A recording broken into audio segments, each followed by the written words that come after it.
बिस्मिल्लाहिर्रहमानिर्रहीम। अस्सलाम वालेकुम and welcome to Nargis Bano academy. उम्मीद है कि बच्चों आप लोग ठीक होंगे और पढ़ाई शढ़ाई कर रहे होंगे। तो आज जी चैप्टर नंबर 3 हम स्टार्ट कर रहे हैं। स्टॉक्योमेट्री का theoretical yield, actual yield, percentage yield के न्यूमेरिकल्स प्रॉब्लम्स हैं। इनको हम जो है आज देखते हैं कि कैसे करेंगे, और साथ में इसी के सिमिलर क्वेश्चन भी देखते हैं कि क्वेश्चन 2 में 9 पार्ट है आई थिंक, तो इससे सिमिलर है वो भी करेंगे, और कॉन्सेप्ट असेसमेंट एक्सरसाइज 3.6 भी देखते हैं। चलें जी, सबसे पहले हम एक्सरसाइज कॉन्सेप्ट जो हमारा असेसमेंट एक्सरसाइज 3.6 है उसको देख लेते हैं। क्वेश्चन में है कि methane gas when react with chlorine gas it forms carbon tetrachloride, ठीक है, और साथ में HCl। इस रिएक्शन के अंदर CH4 मीथेन गैस के 2 मोल्स हैं, और ये एक्सिस क्लोरीन के साथ रिएक्ट करता है, और इसके रिजल्ट में हमारे पास CCl4 कार्बन टेट्राक्लोराइड के इतने मास, इतना ग्राम्स ऑब्टेन्ड होते हैं। हमें फाइंड आउट करना है इसमें थ्योरेटिकल यील्ड, एक्चुअल यील्ड, और साथ में हमारे परसेंटेज यील्ड। ठीक हो गया। ये जो चीज़ दी हुई है 177.0 gram, this is basically what, this is actual yield. ये एक्चुअल यील्ड गिवन है, ठीक हो गया, ये एक्चुअल यील्ड है, ठीक है। और दूसरा हमें ये ऑलरेडी गिवन है। इसके अलावा हमें थ्योरेटिकल यील्ड कैलकुलेट करनी है और percentage yield. Theoretical yield calculate करने के लिए स्टेप बाय स्टेप प्रोसीजर हम देखेंगे, और आप इसको याद भी कर लेंगे ताकि आपको कुछ मुश्किल ना हो। हम देखते हैं कि मोल्स ऑफ CH4 हमें गिवन है, जो कि है 2 मोल्स ऑफ CH4। ठीक हो गया।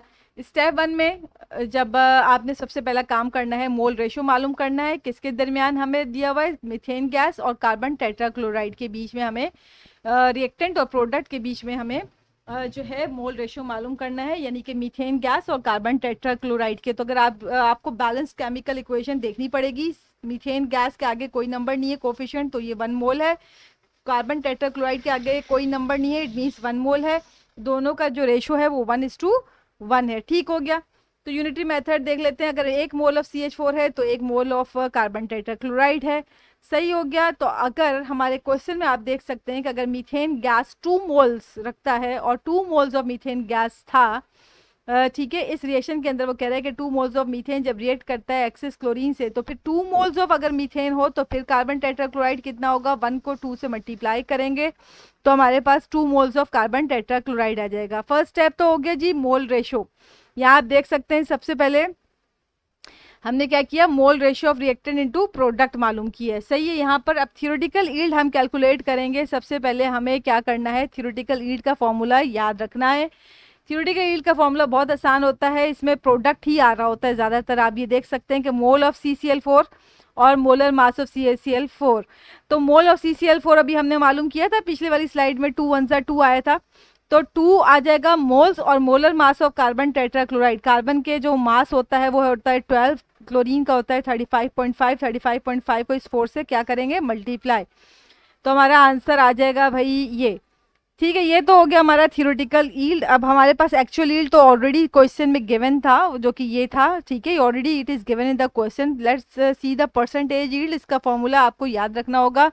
एक्चुअल यील्ड ऊपर रहेगा, थ्योरेटिकल यील्ड नीचे रहेगा, और जाहिर है परसेंटेज है तो मल्टीप्लाई बाय 100। तो एक्चुअल यील्ड को आप डिवाइड कर रहे हैं थ्योरेटिकल यील्ड से, ठीक है। ये ना हो कि एग्जाम में आप उल्टा सीधा कर दें। एक्चुअल याद रखिएगा, जो लो असल है ना वो ऊपर रहेगा, एक्चुअल यील्ड ऊपर रहेगा, थ्योरेटिकल यील्ड नीचे रहेगा, और मल्टीप्लाई बाय 100। तो वैल्यू सब्सटीट्यूट करेंगे और हमारा आंसर ये परसेंटेज के अंदर आएगा, क्योंकि हम परसेंटेज यील्ड कैलकुलेट कर रहे हैं।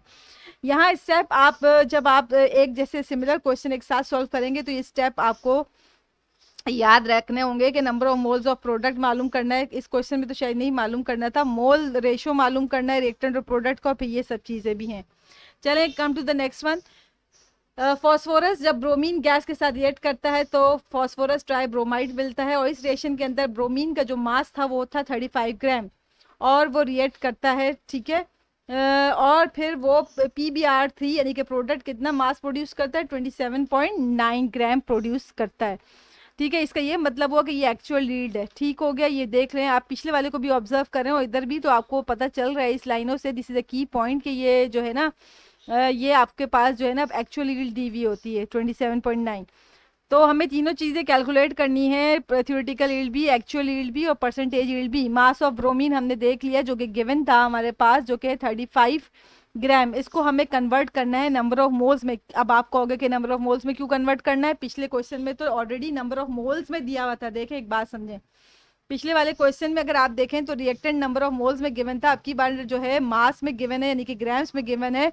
तो हमें नंबर ऑफ मोल्स तो मालूम करना ही पड़ेगा, मास को मोल्स में कन्वर्ट करना पड़ेगा, क्योंकि हमारा अगर आप देखें प्रीवियस स्लाइड को तो हमारा फर्स्ट स्टेप क्या होता है कि we have to find the number of moles, और सेकंड स्टेप होता है मोल रेशियो। जब मोल रेशियो का मतलब क्या होता है, रिएक्टेंट और प्रोडक्ट के दरमियान रेशियो मालूम करना। तो मोल रेशियो मालूम करना, तो जाहिर है दोनों चीज़ें किस में होनी चाहिए, मोल्स में। तो स्टेप 1 में आ जाते हैं। सबसे पहले आप number of moles of bromine मालूम करेंगे। नंबर ऑफ मोल्स पिछली भी स्लाइडों में मैं आपको बता चुकी हूँ, वीडियोस में बता चुकी हूँ। नंबर ऑफ मोल्स मालूम करने के लिए क्या करेंगे, गिवन मास को डिवाइड करेंगे मोलर मास से। ब्रोमीन का गिवन मास है 35 ग्राम, और ब्रोमीन का जो मोलर मास होता है या मास होता है वो 80 होता है, या फिर 79.9 भी आप लिख सकते हैं। ठीक हो गया। अब ये जो देख सकते हैं गिवन मास है 35, मोलर मास होता है 79.9 या फिर 80, और क्योंकि ब्रोमीन ये डायटोमिक की फॉर्म में है तो ये 2 लगा हुआ है, तो 2 से इसको मल्टीप्लाई करेंगे मोलर मास को। ठीक है, ये सब डिवाइड शिवाइड करके हमारा आंसर आ गया, number of moles of bromine इतना। चलें जी, अब हमारे स्टेप 2 होता है, आपको पता है हमारा स्टेप 2 होता है मोल रेशियो मालूम करना रिएक्टेंट और प्रोडक्ट का। तो ये देखें step by step procedure is given to you, ताकि आपको कन्वीनियंट रहे। सबसे पहले हमने मास को मोल्स में लाए, number of moles of product मालूम कर लिया, उसके बाद फिर mole ratio of reactant and product, फिर थ्योरेटिकल यील्ड, एक्चुअल यील्ड तो हमारे क्वेश्चन में ऑलरेडी गिवन थे दोनों न्यूमेरिकल में। मोल रेशियो मालूम करेंगे रिएक्टेंट और प्रोडक्ट का, ब्रोमीन गैस हमें दी हुई थी और साथ में PbR3 फॉस्फोरस ट्राइब्रोमाइड। अगर आप केमिकल इक्वेशन में, बैलेंस केमिकल इक्वेशन में जाएंगे पिछली वाली स्लाइड में, तो केमिकल रिएक्शन में आप देखेंगे कि ब्रोमीन के आगे कोफिशिएंट 3 लगा हुआ है और PbR3 के आगे केमिकल रिएक्शन के अंदर 2 लगा हुआ है, यानी रेशियो था 3:2। फिर यूनिटरी मेथड लगाएंगे कि अगर 3 मोल्स ऑफ ब्रोमीन बराबर होता है 2 मोल्स ऑफ PbR3 के, तो फिर 1 मोल ऑफ ब्रोमीन में कितने PbR3 होंगे, तो 1 की मालूम करने के लिए आप क्या करेंगे, 2 को डिवाइड करेंगे 3 से।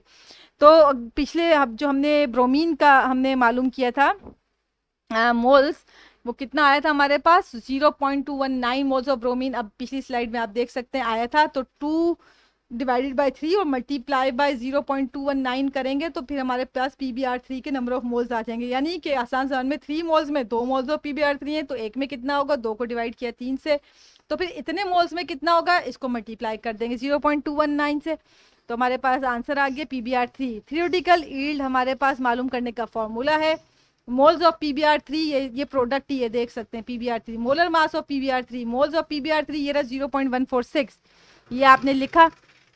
Molar mass of PbR3, phosphorus का जो मास होता है वो 30.9 है, और इसी तरह Br का तो मैंने बताया था 80 भी लिख सकते हैं, और ये 3 जो लगा हुआ है इससे मल्टीप्लाई करेंगे। Molar mass is what the sum of atomic mass, ठीक है ना, ये सारा आ गया। इसको कैलकुलेट करेंगे, हमारा आंसर आ जाएगा, और इसी तरह ये ग्राम्स में आएगा। थ्योरेटिकल यील्ड को ग्राम्स में लिखा, इसी तरह actual yield is also given provided in your question which is 27.9, ये अर्लियर मैंने आपको बताया था, ये गिवन है ऑलरेडी क्वेश्चन में। बस परसेंटेज यील्ड का फॉर्मूला लगा के परसेंटेज यील्ड मालूम कर लेंगे। एक्चुअल यील्ड को हम क्या करते हैं, थ्योरेटिकल यील्ड से डिवाइड करते हैं और मल्टीप्लाई कर देते हैं 100। All you have to do is to substitute the values and it is 70%। चलें जी, आ जाते हैं क्वेश्चन नंबर 2, जो शॉर्ट क्वेश्चन है ना आपका, उसका 9 पार्ट भी बिल्कुल जो है सेम है, लेकिन फ़र्क ये यहाँ पे सारी चीज़ें गिवन है आपको। theoretical yield is also given which is 2.50। Student prepare 1.85 gram of copper sulphate, student एक प्रिपेयर करता है कॉपर सल्फेट का इतना मास, ठीक है, ये एक्चुअल यील्ड हो गया, सही हो गया, ये एक्चुअल यील्ड गिवन है आपको, प्रिपेयर्ड करता है, ये ऑब्टेन्ड होता है, ये रिजल्ट, ये सारे जो कीवर्ड्स है ना ये शो करे दिस इज एक्चुअल यील्ड। अब आप सोच रहे हैं कि एग्जाम में यार हम कैसे पहचानेंगे, तो एक शॉर्ट सा ट्रिक है, यहाँ पे ऑब्टेन्ड होता है या रिजल्ट लिखा होता है या प्रिपेयर्ड होता है, तो ये सारे जो है ये थोड़ा सा ये बता रहा होता है कि ये एक्चुअल यील्ड हो। वैसे भी यहाँ पे गिवन है कि theoretical yield is 2.50 gram, percentage yield आपको कैलकुलेट करनी है। तो थ्योरेटिकल यील्ड भी गिवन है भाई, परसेंटेज यील्ड मालूम करनी है, और एक्चुअल यील्ड भी गिवन है, तो इसका ये मतलब है we have to just apply the formula of percentage yield. Percentage yield का फॉर्मूला लगाएंगे और फिर बस वैल्यू को सब्स्टिट्यूट करेंगे और आंसर आ जाएगा। ये बैलेंस केमिकल इक्वेशन है, ठीक है। Actual yield is 1.85 gram of copper sulphate, theoretical yield is 2.50 gram, इसके अलावा परसेंटेज यील्ड कैलकुलेट करनी है, you have to apply the formula which is a percentage yield. Actual yield को डिवाइड करेंगे theoretical yield से, मल्टीप्लाई कर देंगे 100 से, सब्सटीट्यूट करेंगे वैल्यू, आंसर आया 74%। तो उम्मीद है कि आज का जो एक्सप्लेनेशन है आपको समझ में आया होगा। चैनल को सब्सक्राइब करें, ज़्यादा से ज़्यादा समझें। जितने आप इन प्रॉब्लम्स को खुद से सॉल्व करेंगे और एक जैसे क्वेश्चंस को एक साथ करेंगे, आपको हेल्प मिलेगी। और अगर आप कहीं आप फंसें तो आप जो है इन वीडियोस को लाजमी देखेंगे और समझेंगे कि की पॉइंट्स क्या हैं। मैसेजेस आप कर सकते हैं, मैं मैसेज को ज़रूर पढ़ूंगी। मेरी तरफ से अल्लाह हाफिज़।